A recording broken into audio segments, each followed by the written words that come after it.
అందరికీ నమస్కారం. నా పేరు చూపుల దుర్గాప్రసాద్ శాస్త్రి, బాపట్ల జిల్లా బాపట్ల. ఈ రోజున ఒక ప్రధాన అంశంతో ఈ రోజున మీ ముందుకు నేను వస్తున్నాను.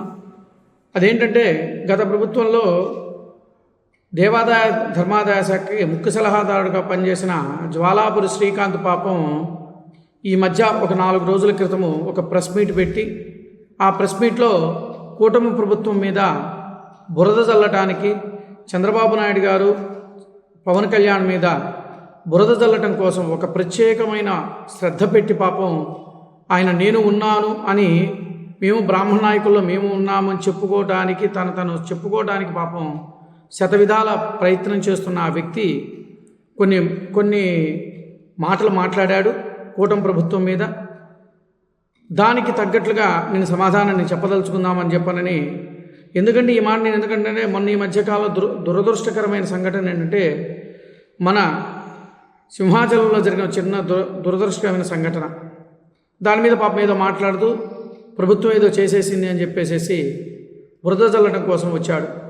మరి అదేవిధంగా మీ ప్రభుత్వంలో అంటే 2019 నుంచి 2024 వరకు జరిగిన కొన్ని సంఘటనలు మీ దృష్టికి నేను తీసుకొస్తాను. పబ్లిక్గా అందరికీ నేను చూపిస్తాను కొన్ని సంఘటనలు, ఆ ఫోటోలతో సహా మీ ముందుకు నేను తీసుకొస్తాను. అవి చూసిన తర్వాత పాపం దానికి ఏం సమాధానం చెప్తాడో పాపం జ్వాలాపురి శ్రీకాంత్ ఏం చెప్తాడో మరొకసారి మనం కూడా చూద్దామా. ఆ ఫోటోలు ఒక్కసారి తిలకించండి.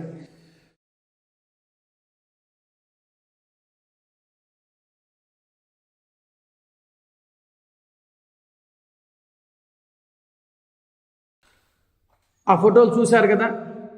ప్రధానంగా అంతర్వేదిలో రథం తగలబడిపోయింది. తర్వాత వచ్చేటప్పటికి విజయవాడ అమ్మవారి గుడిలో సింహవాహనాలు పోయినాయి. అలాగే రామతీర్థంలో రాముల వారి యొక్క శిరస్సుని విచ్ఛిన్నమైంది. అదేవిధంగా అసలు ప్రధాన అంశాలు ఏంటంటే, దేవాలయంలో పనిచేసే అర్చకుల మీద భౌతిక దాడులు విపరీతంగా జరిగినాయి. దేవాలయాలు కూల్చేశారు. దేవాలయంలో పనిచేసే అర్చకుల మీద విపరీతమైన దాడులు జరిగాయి. అది కూడా దాడులు ఎప్పటి నుంచి ప్రారంభమైనాయి? 2020 నుంచి ప్రారంభమైన దాడులు. ప్రధానంగా ఆ దాడుల్లో మొట్టమొదటిసారిగా జరిగింది నా మీదే దాడి. ఎందుకు జరిగింది అంటే దీనికి కూడా నేను చెప్తాను. ఈ ప్రభుత్వం చేస్తున్న అంటే వైఎస్ఆర్ కాంగ్రెస్ ప్రభుత్వం చేస్తున్న అరాచకత్వాలను 10 మందికి నేను తెలియజేస్తున్నాను అని చెప్పేసి దాని మీద కక్ష కట్టుకొని నా మీద భౌతిక దాడి చేయడం జరిగింది.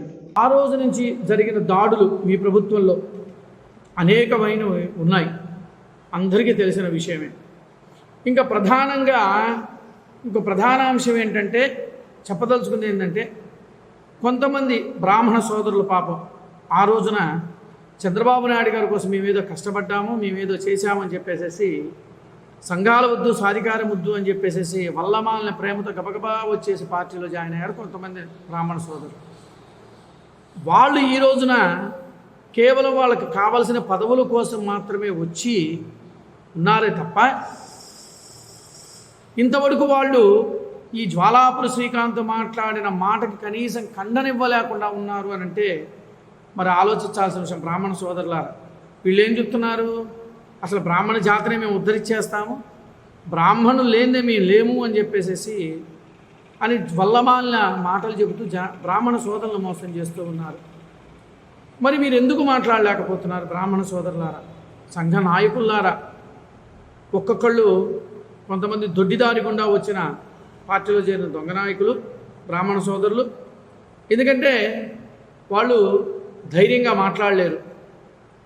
ఎందుకు? ఈ జ్వాలాపురి శ్రీకాంత్ వీళ్ళంతా కూడా అంటే అనకూడదు తోడు దొంగలు అనమాట. దొంగలు ఊళ్ళు పంచుకున్నట్టుగా వీళ్ళు బాగానే చేసుకుంటూ ప్రభుత్వం మీద విమర్శ చేస్తూ ఉంటే ఈ సంఘ నాయకులు మాట్లాడకపోవడం చాలా హాస్యాస్పదం. 4 రోజుల క్రితం ఇది జరిగిన సంఘటన. 4 రోజుల నుంచి నేను చూస్తూ ఉన్నా. వీళ్ళు ఏమైనా మాట్లాడతారు, ప్రజలకి ఏమైనా తెలియజేస్తారు, ఆయన మాట్లాడిన దానికి సమాధానం ఏమైనా ఇస్తారు, క్వశ్చన్లు ఇస్తారు అని చెప్పని అనుకుంటే ఇవ్వలేకపోవటమే చాలా ఆశ్చర్యకరమైన విషయం. బ్రాహ్మణ సోదరులారా గుర్తుపెట్టుకోండి, ఇలాంటి వ్యక్తులు కూడా దరి చేరను కూడా చేరనివ్వకూడదు. అలాగే ఈ జ్వాలాపురి శ్రీకాంత్ మాట్లాడిన మాటలు ఈ రోజున మీకు దాని యొక్క విశ్లేషణ కూడా మీకు ఇస్తున్నా. మరి వీటన్నిటినీ ఆ రోజు నువ్వు ఎందుకు ప్రశ్నించలేదు జ్వాలాపురి శ్రీకాంత్? ఏది దీన్ రామతీర్థంలో జరిగింది కానీ, అంతర్వేదిలో జరిగింది కానీ, లేదా విజయవాడ దుర్గామ్మవారి గుడిలో జరిగింది కానీ, బ్రాహ్మణుల మీద దాడి జరిగింది కానీ, అలాగే యావత్తు కూడా దేవాలయాల మీద జరిగిన దాడుల గురించి ఏ రోజు నువ్వు మాట్లాడలేదే మరి మీ ప్రభుత్వంలో ఉన్నప్పుడు? ముందు అది దాని గురించి మాట్లాడి ఎన్డీఏ ప్రభుత్వం మీద బురద చల్లడానికి ముందుకురా. అలాంటప్పుడు రామాకు ఏదో నేను గతంలో ముఖ్య సలహాదారుడుగా ఉన్నాను అని ఒక బోర్డు ఒకటి పెట్టుకొని వచ్చేసేసి జనాలకు ఏదో తెలియజేద్దాం అనుకుంటే అంత ఎవరు వినేవాళ్ళు ఎవరూ లేరు. నీకు తగ్గ సమాధానం నేనే చెబుతున్నా కదా. ఇప్పుడు ఒక్కసారి రాష్ట్ర బ్రాహ్మణ సోదరులారా ఆలోచించండి. నమస్కారం.